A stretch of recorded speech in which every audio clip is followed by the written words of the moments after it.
का बिल है, इसको आप पास कीजिए, आज पास कीजिए, ये जो आपके लागू कीजिए, और ये जो डिलिमिटेशन है जो आपने बोला है, और ये जो सेंसस है, इसकी कोई जरूरत नहीं है। 33% आप महिलाओं को सीधा दे दीजिए। और दूसरी बात, इसको बदलिए, इसको आप बदलिए। Singol came up, and there was a conversation, a to and fro, about the Singol, and also a little bit about the conversation about the transfer of power from the British to the people of India. Before handing over power to the people of India, the British asked the leadership of the freedom movement, who are we going to transfer power to? And of course, there was a little bit of arrogance in this statement, because they viewed India as a poor country. And the revolutionary answer that our freedom fighters gave was, we are going to transfer power to the people of India. So we became a country that from its inception gave the vote to all our women. And this was a revolutionary thing at the time. We also gave the vote to every single community. And the vote was a mechanism of transfer of power. It was designed to further transfer power to the people of India. And if you look at the journey from independence, it's been that journey.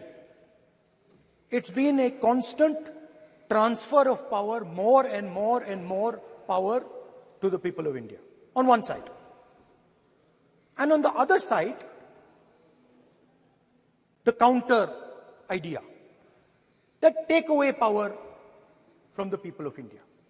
This is the fight that is going on. And in fact, in many ways, it is the fight that is taking place today.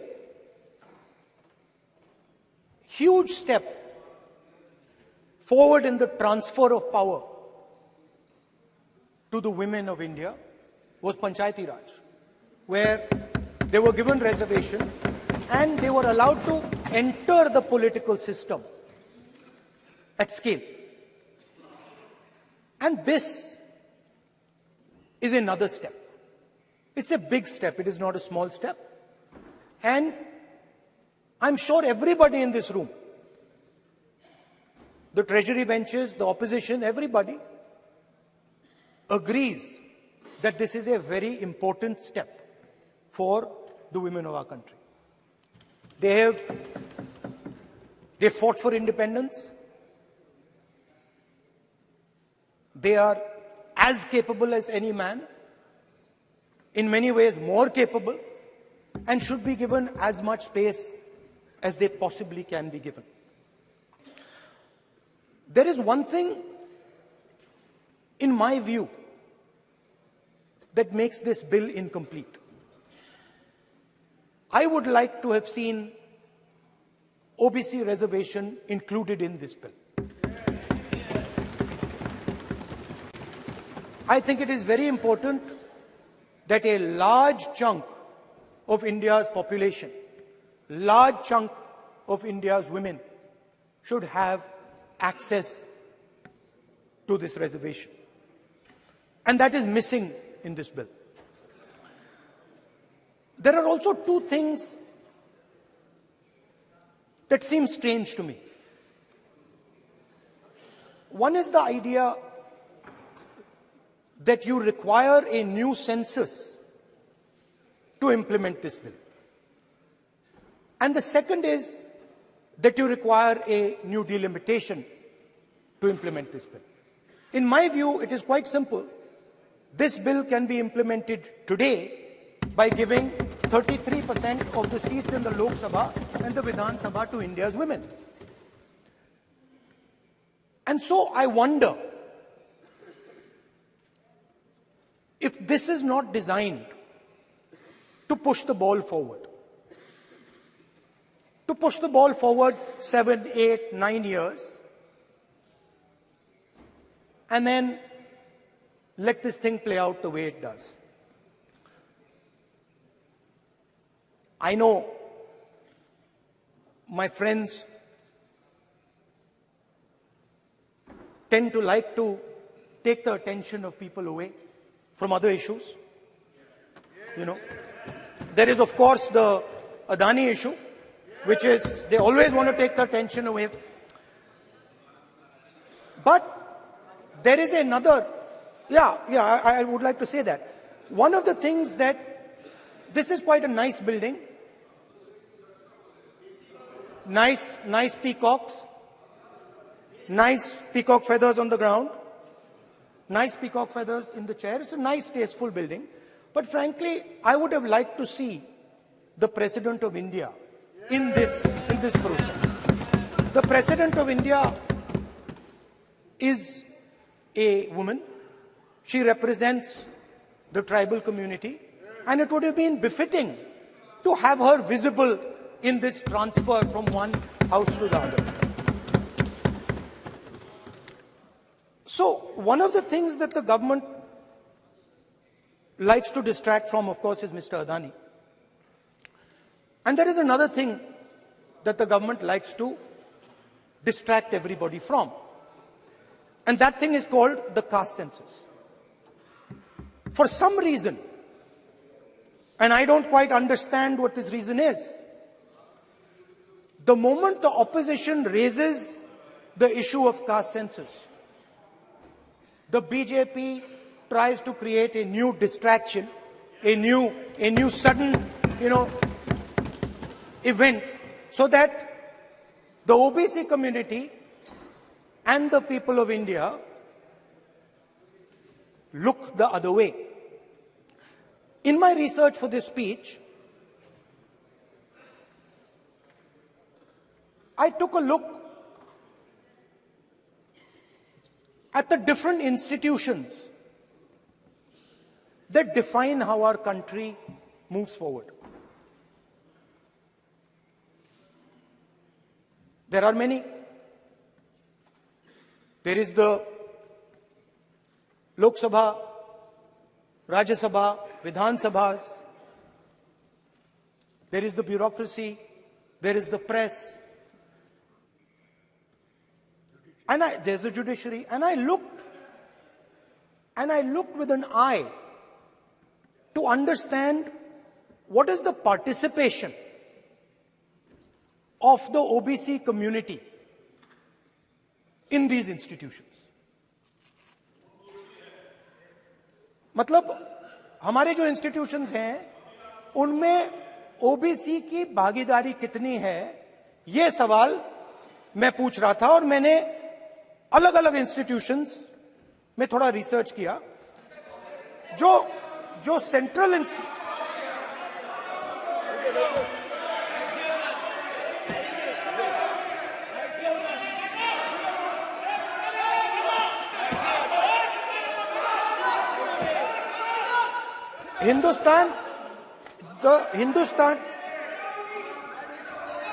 the central, don't worry, don't be scared, we are discussing, डरो मत, हम caste census की बात कर रहे हैं, डरो मत.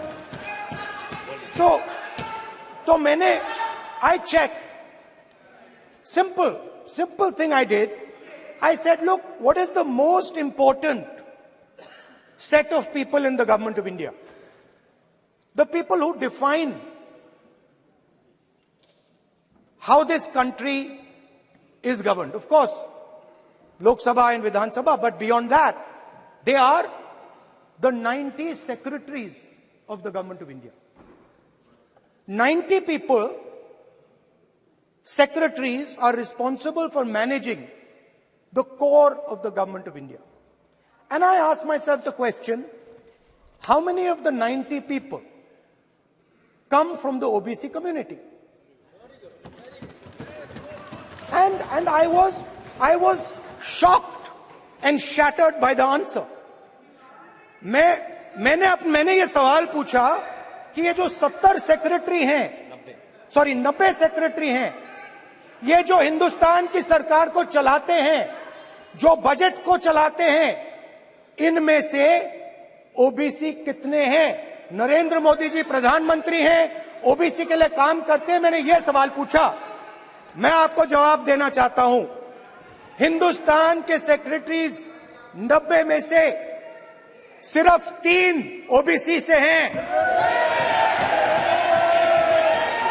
और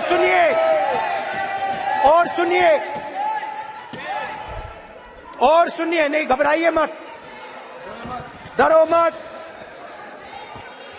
और सुनिए, ये जो सेक्रेटरीज हैं जो ओबीसी कम्युनिटी से हैं, ये हिंदुस्तान के सिर्फ 5% बजट को कंट्रोल करते हैं। मतलब अगर हिंदुस्तान का बजट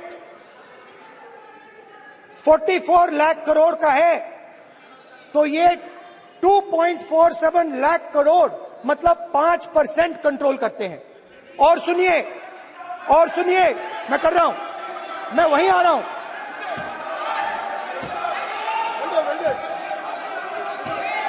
मतलब ये जो है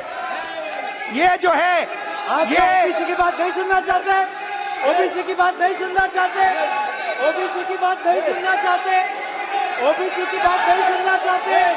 आप ओबीसी के खिलाफ हैं, आप ओबीसी के खिलाफ हैं, ओबीसी के खिलाफ हैं। आप ओबीसी के अधिकार के बारे में नहीं सुनना चाहते, ओबीसी के बारे में नहीं सुनना चाहते, ओबीसी के प्रति न्याय नहीं चाहते, ओबीसी के प्रति न्याय नहीं होना चाहिए। ये सी दे नॉट शोइंग ये जो है, हाँ, मैं माननीय सदस्य से आग्रह करूंगा, एक मिनट रुकिए। माननीय सदस्य से मैं आग्रह करूंगा, एक तो ये महिला आरक्षण बिल है, और दूसरा सभी माननीय सदस्य समान है। डरो मतो ये शब्द इस पार्लियामेंट में नहीं बोलना चाहिए।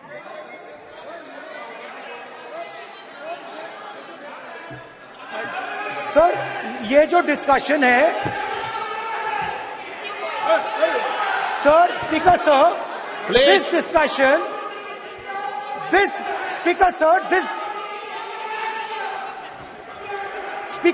this discussion is about the transfer of power to the people of India.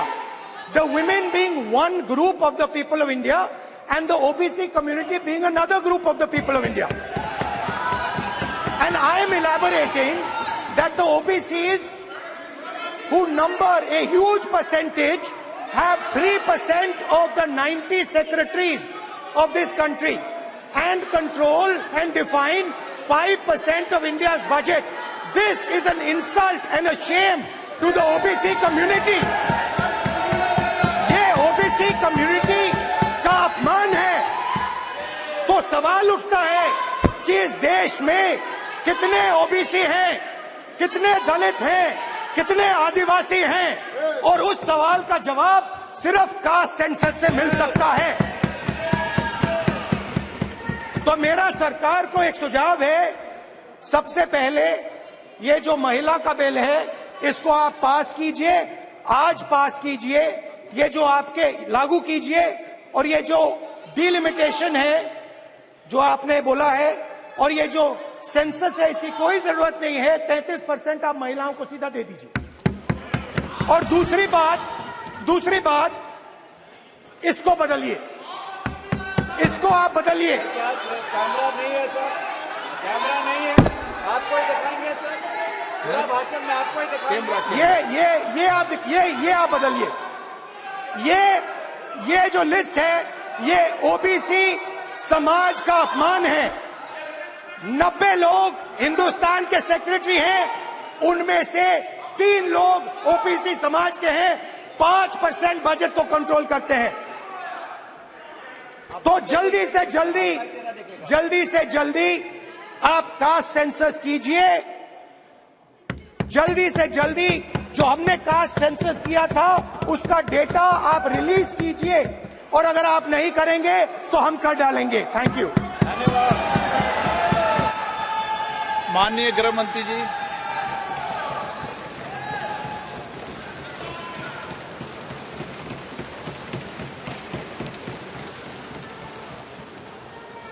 माननीय अध्यक्ष जी, सबसे पहले मैं आपका धन्यवाद करना चाहता हूं कि एक युग बदलने वाले विधेयक पर बोलने के लिए आपने मुझे अनुमति दी है। माननीय अध्यक्ष जी, संविधान को संशोधित करने वाले 128वें संविधान संशोधन के समर्थन में बात करने के लिए मैं यहां खड़ा हुआ हूं। माननीय अध्यक्ष जी,